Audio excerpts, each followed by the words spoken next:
Welcome our YouTube channel GS with आंसू।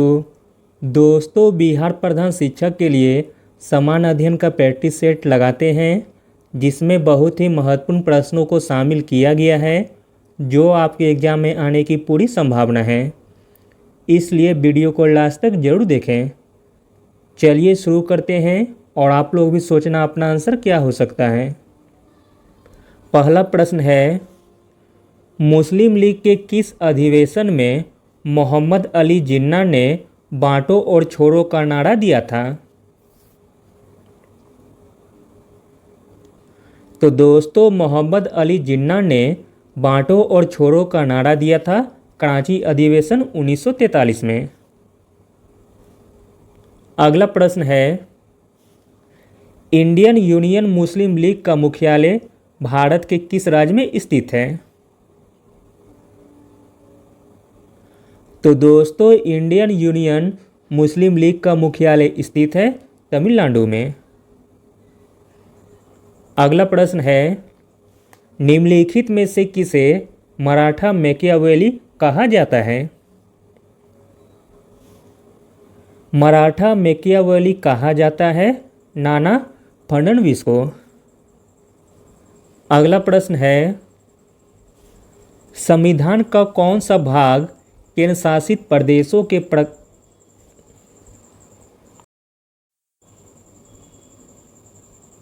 अगला प्रश्न है, संविधान का कौन सा भाग केंद्र शासित प्रदेशों के प्रशासन से संबंधित है? तो दोस्तों, केंद्र शासित प्रदेशों के प्रशासन से संबंधित है भाग 8। अगला प्रश्न है, कौन सा हिंद महासागर के सबसे गहरे बिंदु के लिए जाना जाता है? तो दोस्तों, हिंद महासागर का सबसे गहरा बिंदु है सुंडागर्त। अगला प्रश्न है, 1924 भारतीय राष्ट्रीय कांग्रेस का बेलगाम सत्र किसके नेतृत्व में हुआ था? इम्पोर्टेंट प्रश्न है। तो दोस्तों, 1924 का भारतीय राष्ट्रीय कांग्रेस का अधिवेशन महात्मा गांधी के नेतृत्व में हुआ था। अगला प्रश्न है, निम्नलिखित में से कौन सा विषय राजसूची का हिस्सा नहीं है? तो दोस्तों, इसमें राजसूची का हिस्सा नहीं है, वह है वन जो कि समवर्ती सूची में आता है, जबकि कृषि, तीर्थ यात्राएं तथा सार्वजनिक स्वास्थ्य यह तीनों राजसूची के भाग हैं। अगला प्रश्न है, तुगा और भद्रा नदी निम्नलिखित में से किस नदी की सहायक नदियां हैं? तो दोस्तों, तुगा और भद्रा नदी सहायक नदियां हैं कृष्णा की। अगला प्रश्न है, संस्कृत के 4 अध्याय पुस्तक के लेखक कौन हैं? संस्कृत के 4 अध्याय पुस्तक के लेखक हैं रामधारी सिंह दिनकर। अगला प्रश्न है, निम्नलिखित में से कौन सा सिंधु सभ्यता स्थल एक जोते हुए खेत का प्रमाण देता है?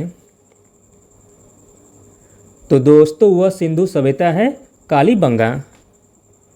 कालीबंगा से हमें एक जोते हुए खेत का प्रमाण मिलता है। कालीबंगा जो कि राजस्थान में स्थित है। अगला प्रश्न है, राष्ट्रीय ऊर्जा संरक्षण दिवस किस दिन मनाया जाता है? राष्ट्रीय ऊर्जा संरक्षण दिवस मनाया जाता है 14 दिसंबर को।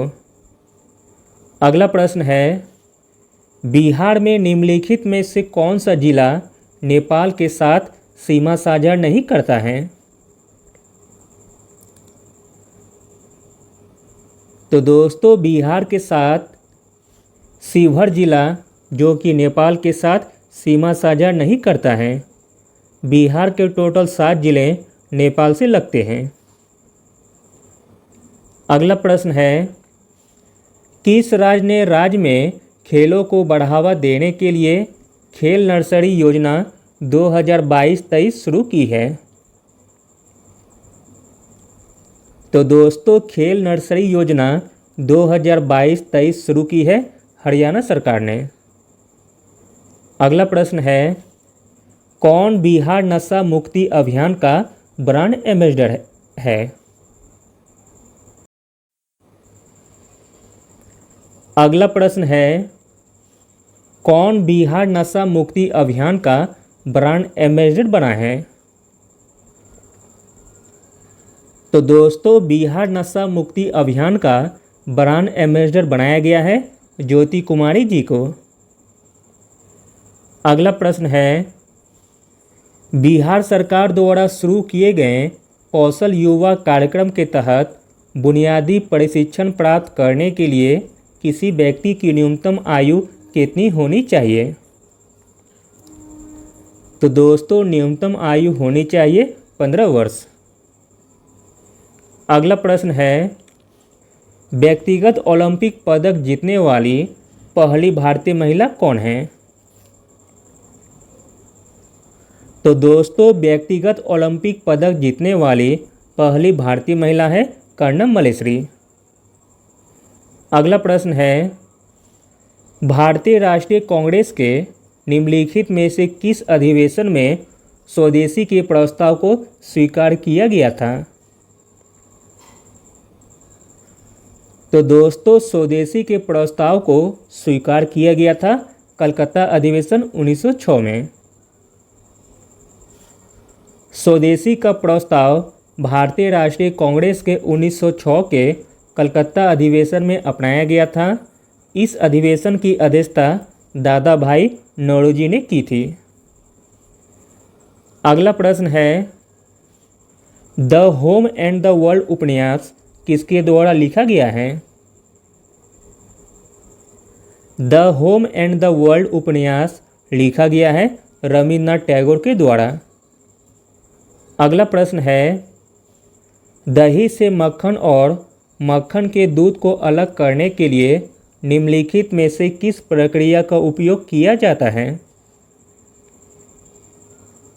तो दोस्तों दही से मक्खन और मक्खन के दूध को अलग करने के लिए उपयोग किया जाता है अपकेंद्रण प्रक्रिया का।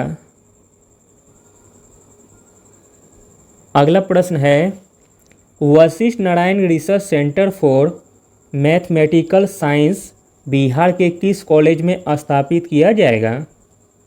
इम्पोर्टेंट प्रश्न है। तो दोस्तों Vashishtha Narayan research centre for mathematical science Bihar के पटना साइंस कॉलेज में स्थापित किया जाएगा। अगला प्रश्न है, बिहार की मुख्य नकदी फसल कौन सी है? तो दोस्तों बिहार की मुख्य नकदी फसल है गन्ना। अगला प्रश्न है, बिहार का न्यूनतम जनसंख्या वाला जिला कौन सा है? बिहार का न्यूनतम जनसंख्या वाला जिला है शेखपुरा। Thank you.